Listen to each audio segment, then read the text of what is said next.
Welcome to Funemployed, where we feature stories from self-employed creatives and entrepreneurs from a whole range of different industries. I'm James Daly, and in this video we're featuring Ruud, or Momo as he's often called online. He's a freelance illustrator from the Netherlands who currently lives in Portugal, and he has one of the cutest, most positive, happy illustration styles I've ever seen. Seriously, check this out. Look at these, they're so good. In this video, he takes us through his story from first becoming a freelance illustrator, how he built up a client base, and how he grew his career to where he is today. Check it out. Well, hello, my name is Ruud. I'm 32 years old and I live currently in Porto, Portugal.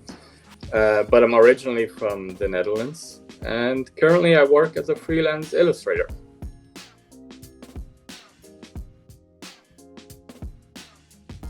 Well, I always had a passion for drawing since I was a little kid, but I actually studied a study called communication and multimedia design back in the Netherlands. And at that time, I actually thought I wanted to become a web designer because it was really like the Web 2.0 bubble at the time. You know, it was very interesting. And yeah, I was quite interested as well. So the drawing thing kind of took a back seat at that time. Yeah, 4 years later, I graduated as a web designer, and I worked as a web designer in a company for 2 or 3 years. But during that time, I kind of rekindled my passion for illustration, and I felt like my job. I didn't hate it, but I also didn't love it. It wasn't like I didn't feel passionate about it. I just went, to collect a paycheck and live your life, pay your bills. But I felt like there's more to it that we can do. And so at the same time, when I was still working as a web designer, I started doing some illustration commissions. And I actually enrolled in an agency in Amsterdam while I was still full-time employed. But my good friends, like colleagues, they knew, and one of them was also like my manager, and he was like totally on board with it. But other than that, I didn't discuss it with like the upper level or whatever. I just did. And I even took some calls at work of my agency, hold on guys. But yeah, I have to say, I did a pretty cool job while I was still working as a web designer for this agency, where we made an animation for a Brazilian funk soul artist, and this was actually for the label of David Byrne from Talking Heads. So I got more and more excited for that, and I got less and less excited for my actual job. So at some point I quit the job because also my ex-girlfriend got a job in Scotland. So at the same time we were relocating to Scotland. So I had an extra reason, to quit the job. And I don't have a job in Scotland, but I'm moving along. And so at that time, I started doing full-time freelance illustration, which at the start was hard because obviously you start off with no clients. Yes, you have this project behind you that I was very excited about. And I thought, people are going to see this. A lot of people are going to see this because it's a big thing. Like this guy Tim Maia in Brazil is very famous and very popular, and obviously David Byrne is very famous and very popular. So I said, oh my god, if people are gonna see I made this, things are gonna roll. But they didn't really. So I still felt like I had to start off from scratch. Also from this agency, not a lot more came out of it. Although I think they were very happy with the end result of this particular animation, but somehow it didn't really work out. Maybe we got 1 or 2 jobs after that from them, but nothing huge. It was definitely the push, like you said, both that we were moving to Scotland, so I was quitting my job anyway, and that I felt really excited about this project I've done with this agency. So yeah, I felt actually the passion again that I haven't felt at all during doing web design. So I really wanted this at this point, and then I just went for it, like completely full time. I signed up at a co-working space also in Scotland, to also like meet some other creative people, maybe learn a little bit from them. There was some nice designers there as well. And yeah, that's how I started becoming a freelancer.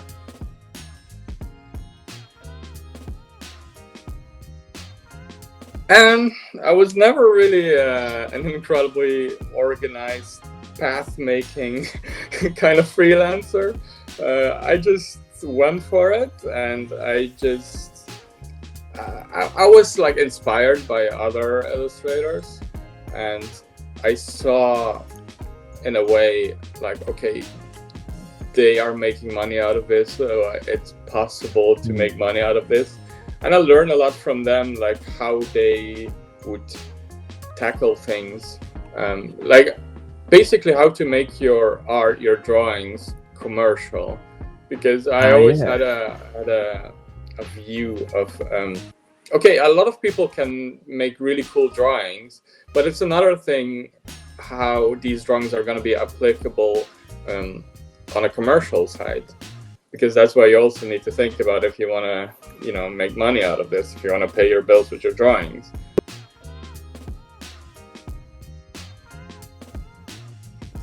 Well, the style was always kind of inside of me, I think. Like, even when I was drawing as a kid, it was always kind of like cute, cartoony. So it wasn't like, okay, I'm going to do this. It was always there. But I did learn a lot from analyzing other designers, other illustrators, you know, what works. And you just develop from there. You just take things from there, and you create your own. That's how it goes, I guess. And in the beginning, I felt like I was copying maybe too much from other people, and that felt really bad, you know, because I really wanted to be an original artist. I didn't want to feel like I was copying. But some people actually told me like, it's a little bit like too much like this. Maybe you should change it up a little bit. And I did. And I felt like throughout the years, I really did create my own style. Yeah, that's how we do it, I guess. You start being inspired by people. But the trick is not to copy them, but to just take little bits and pieces from everywhere and then mash it all up in your own, your own style.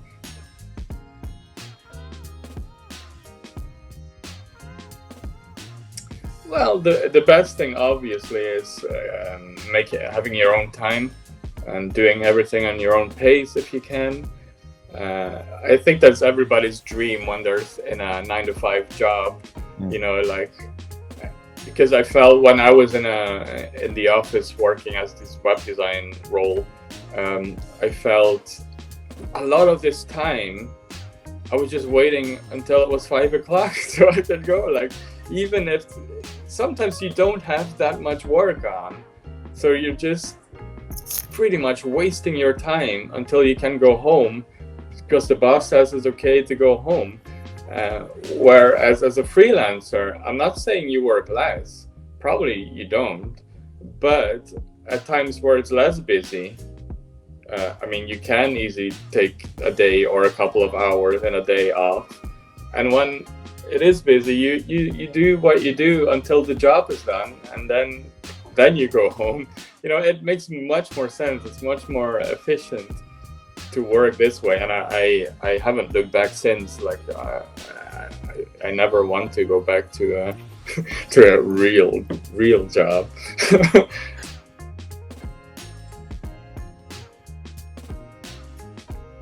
Well, for me personally, it's probably doing everything that is not drawing. like you might not think about it much, but it's like first of all, setting up your business, registering, doing all your paperwork, keeping track of all your income and outcome, to do your taxes, do your accounting, also like negotiating with clients. Oh, I hate it so much, because you're required to come up with like a price to put on yourself, you know, like how much are you worth, which is a hard thing to do, and it also comes with a lot of trial and error for me, because I feel like I talk a lot with other freelancers and artists and stuff, and nobody really knows.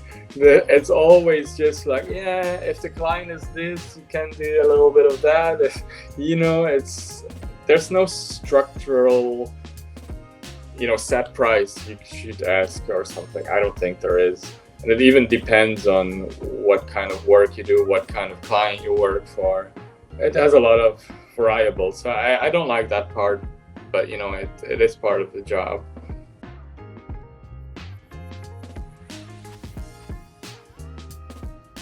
That's a hard one, because I don't think I have like one particular job that, you know, really stands out. I did really like this job I did for Walk to Walk, which is like a worldwide noodle company, and I had my design on their box in the entire world, from Australia to Europe to America. It was everywhere, and that felt really good. Like I felt pictures coming in on Instagram from everywhere with my box, and that did feel really good. And another job I'm really excited for now is, like, I recently did artwork for a video game, and I really do like video games, so I'm excited for this to come out.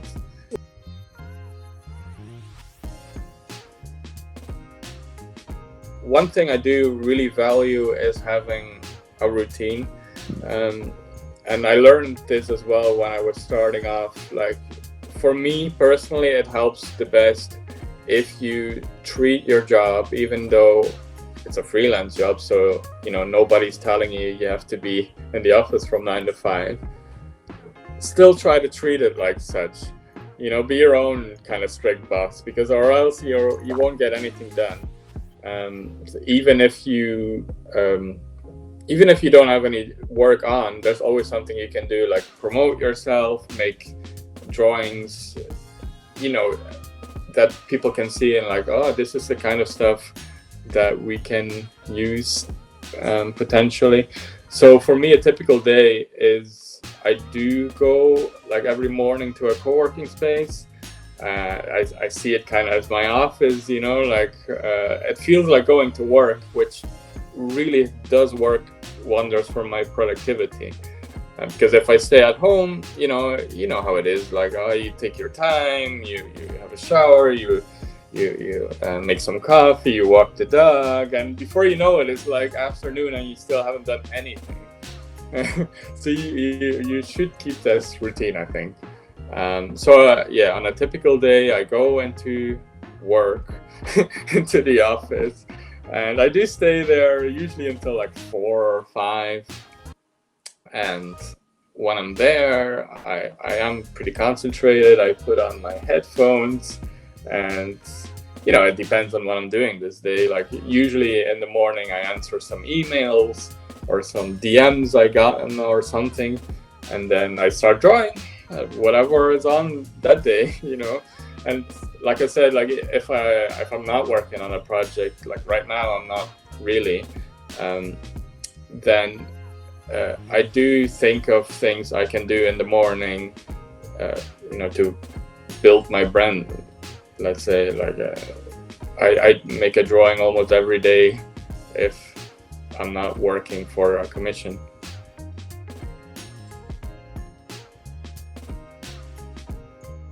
That is an interesting one. I'm not sure. I think actually, like, I don't want to sound cocky, but I think like if I would do it again, I would probably do it the same way. I felt like I said before, it was a good decision to have your home and work separated, which makes you a lot more productive, treat it as a job, and do it every day. And also, like, you know, keep developing your style, keep developing how you deal with clients, try to do it better with every project you do. And I think I kind of did this. Like, I never, like I said before, I never had a big plan of how I'm gonna tackle things, but yeah, it just made sense, you know. Like, also when it comes to like developing your style, you just find out things that work for you, both that your audience reacts to and what works commercially, what is commercially viable, and you just keep adding on to that. Keep working towards, you know, the perfect style, I guess, that works for you. But at the same time, I would say, like, never do anything that you don't have a passion for. You can come up with a style that might work really well commercially, but if you don't feel it, what's the point of being, you know, your own boss anyway? You still want to, you know, do what you love. That's the thing.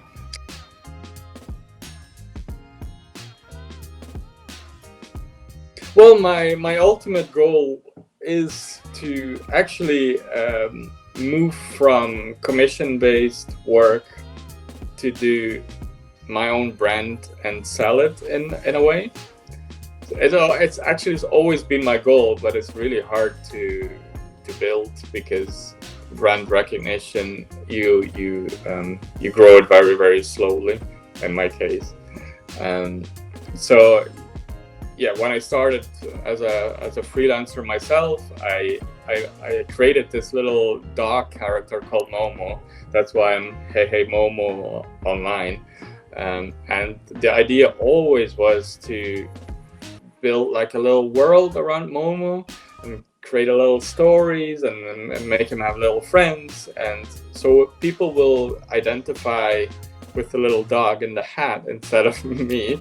And that's the goal. Like, I want to do like little comics of him, and then eventually make it commercial again by, you know, selling t-shirts, selling prints, you know, kind of like Hello Kitty or Pusheen or how they do this stuff. That's some inspiration for me. That's what I want eventually. But yeah, that's the goal.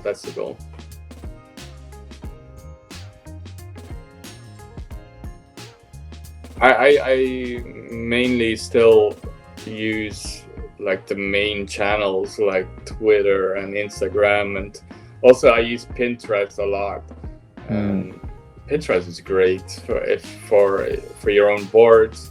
Like, even when I'm drawing on my iPad, like on my screen I have Pinterest boards open again, so you just look at little details of drawings you like and get inspired.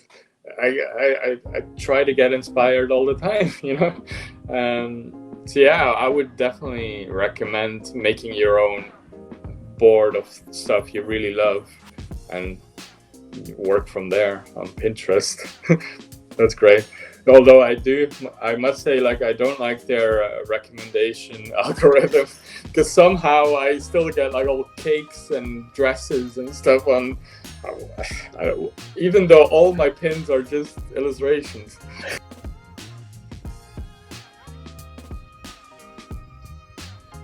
Well, my website is heyheymomo.com. My socials are a little bit over the place because a lot of people already have my domain there. Like on Twitter, I am Momo Draws. On Instagram, I'm Hey Momo Draws. Yeah, just go to heymomo.com and you'll find the links there. It might be easier.